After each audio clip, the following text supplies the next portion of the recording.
सटीक और ताज़ा खबरों को देखने के लिए हमारे न्यूज़ चैनल को लाइक और सब्सक्राइब जरूर करें। कल्याण बाजारपेट पुलिस की कार्रवाई। शुक्रवार 14 मार्च को धूलिवंदन होली के मौके पर पुलिस बंदोबस्त के दौरान खबर मिली कि एक व्यक्ति गांजा तस्करी के लिए आने वाला है।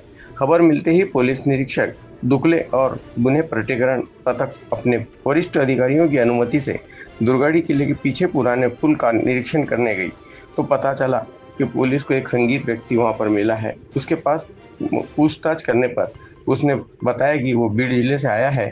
उसने अपना नाम शकील यूनुस शेख बताया। उसके बैग की तलाशी के दौरान उसकी बैग से 12 किलो गांजा मिला। बाजारपेट पुलिस उसे गिरफ्तार कर आगे की तफ्तीश कर रही है।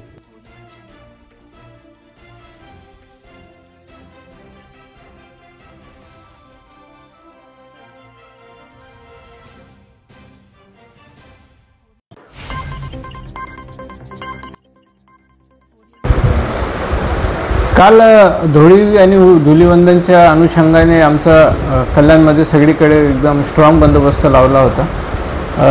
आमचे बाजारपेठ पोलीस स्टेशनच्या हद्दीमधील अधिकारी आणि अंमलदारांना एक गुप्त बातमीदारामध्ये बातमी मिळाली की एक इसम गांजा घेऊन ह्या परिसरात येण्याची शक्यता आहे। त्या बातमीचा आशय घेऊन त्यांनी त्या बातमीची खात्री केली। एक इसम त्यांना संशयितरित्या गोविंदवाडीच्या परिसरात ब्रिजवर आढळून आला। त्यांनी त्याला ताब्यात घेतलं, त्याची अंगझडती घेतली तर त्याच्याकडे त्यांना गांजा सदृश आर्टिकल सगळे मिळून आलेले आहे। ती रितसर पंचनामा करून ताब्यात घेतला आणि गुन्हा दाखल केलेला आहे। आरोपीचं नाव आहे शकील यूनुस शेख, वय 25 वर्ष आहे।